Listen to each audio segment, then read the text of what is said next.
नमस्कार दोस्तों हमारे चैनल आरोग्य आयुर्वेद में आपका स्वागत है। दोस्तों आज हम जिस औषधि के बारे में आपको जानकारी प्रदान करने वाले हैं, वैसे तो ये औषधि बिल्कुल साधारण सी औषधि है, लेकिन इसके जो फायदे हैं ना वो अति साधारण है। तो आप इस वीडियो को अंत तक अवश्य देखिए। दोस्तों आज हम आपको वंशलोचन की संपूर्ण जानकारी प्रदान करने वाले हैं कि आखिर ये क्या होता है और इसके क्या क्या फायदे होते हैं। तो इसे आप अवश्य देखिए और जानकारी को बेहद सरल शब्दों में समझिए। तो देखिए, वंशलोचन जो है ना, ये हमें बांस के तने से प्राप्त होता है और ये एक प्राकृतिक पदार्थ है। इसे कुछ लोग तुबाशीर भी कहते हैं। ये हमें भारत, चीन और फिलीपींस जैसे एशियाई देशों में खूब अच्छी मात्रा में मिल जाता है। इसे हम बेम्बू मेनना या फिर बेम्बू स्लाइसिस भी कहते हैं। इसके अंदर अच्छी मात्रा में सिलिका और कैल्शियम होता है और कई आयुर्वेदिक ग्रंथों में इसका हमें जिक्र भी मिल जाता है। अब ये कुछ जगह हमें बिल्कुल पाउडर की फॉर्म में, तो कुछ जगह इस प्रकार से दाने की फॉर्म में मिल जाता है और इसका कलर जो होता है ना, रंग, वो एकदम सफेद होता है। अब हम ये जानते हैं कि इसके क्या क्या फायदे होते हैं। तो देखिए, इसका सबसे पहला फायदा होता है कि ये आपकी हड्डियों को मजबूत बनाता है।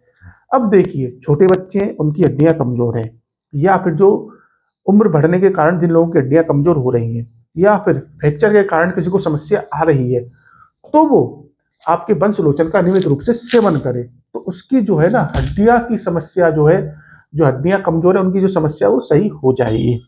इसके साथ ही आपके गठिया की परेशानी या जोड़ों के दर्द की जो परेशानी होती है उसमें भी आपको काफी फायदा करता है। इसके बाद इसका जो दूसरा फायदा वो ये है कि आपके बालों के लिए बहुत फायदेमंद होता है।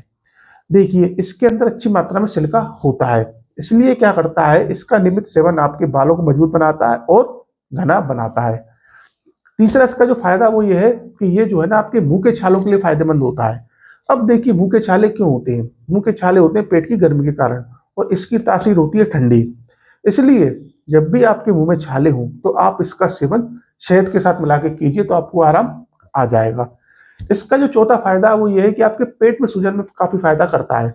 अगर आपके पेट में सूजन की समस्या आपको आ रही है तो आप क्या करें, मुलेठी के साथ में वंशलोचन का सेवन करें। मुलेठी और वंशलोचन दोनों को मिलाकर अगर आप सेवन करते हैं तो आपके पेट की सूजन में आपको आराम आ जाएगा।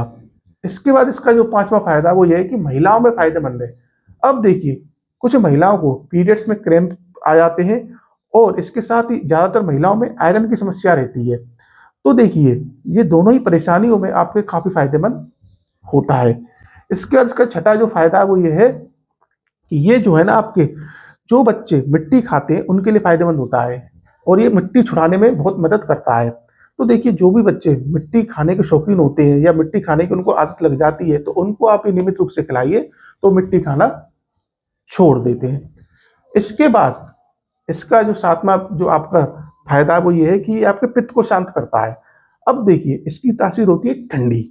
तो क्या है, जिन लोगों को हाथ पैर में जलन या फिर हाथ पैर में से पसीने आने की शिकायत होती है, वो अगर वंशलोचन का नियमित रूप से सेवन करते हैं तो उनको काफी फायदा होता है, उनकी समस्या खत्म हो जाती है। इसके बाद इसका जो आठवां फायदा है वो ये है कि ये जो है ना आपके एसिडिटी की समस्या जो होती है उसमें ये आपको काफी फायदा करता है। देखिए, कुछ लोगों को अम्ल पित्त यानी कि एसिडिटी की समस्या होती है और इसकी तासीर ठंडी होती है। इसके साथ ही ये क्या करता है, आपके जो कब्ज की समस्या होती है उसमें भी फायदेमंद होता है। तो देखिए, ये जो है ना आपके वंशलोचन के कई फायदे होते हैं और इसका सबसे बढ़िया जो फायदा ये है ना, ये है कि बच्चा बड़ा बूढ़ा कोई भी इसका सेवन कर सकता है। इसका कोई साइड इफेक्ट नहीं है और ना ही इसके लिए कोई उम्र की सीमा है कि बच्चा ही करेगा बड़ा करेगा, सबके लिए समान है। चाहे लेडीज हो, जेंट्स हो, बच्चा हो, बड़ा हो, बूढ़ा हो, सब वंशलोचन का सेवन कर सकते हैं। तो देखिए, अगर आपकी हड्डियों की समस्या है, आपकी हड्डियां कमजोर है, आपके फ्रैक्चर हो गया है, तो ये बहुत अच्छी है कि आपके लिए औषधि हो सकती है और ये बहुत ही किफायती होती है। आपको मेडिकल पे, आपको पंसारी पे, कहीं भी आपको आराम से मिल जाएगी। तो आप इसका नियमित रूप से सेवन कर सकते हैं और इसका सेवन ऐसा भी नहीं है कि आपको कुछ चाहिए कि भाई हमको पानी चाहिए कि हमको दूध चाहिए। आप कुछ नहीं है, आप इसमें से सीधा सा ऐसे खोलिए, निकालिए और मुंह में रख के खा लीजिए। तो इसको खाना भी बहुत सिंपल है। तो देखिए, आज हमने आपको वंशलोचन की जानकारी प्रदान करी। आपको हमारी जानकारी किस प्रकार की लगी, कैसी लगी, ये आप हमें अवश्य बताइए।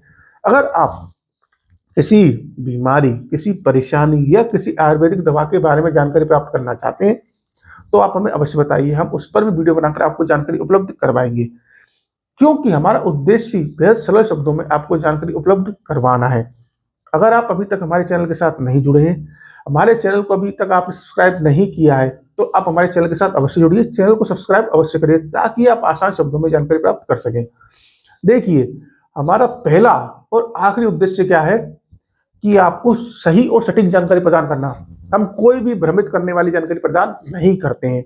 तो आप इस चीज के लिए निश्चिंत हो जाइए और सही एवं सटीक जानकारी के लिए आप हमसे अवश्य जुड़िए। हम आगे भी ऐसी वीडियो बनाकर आपको जानकारी उपलब्ध करवाते रहेंगे। तब तक के लिए नमस्कार।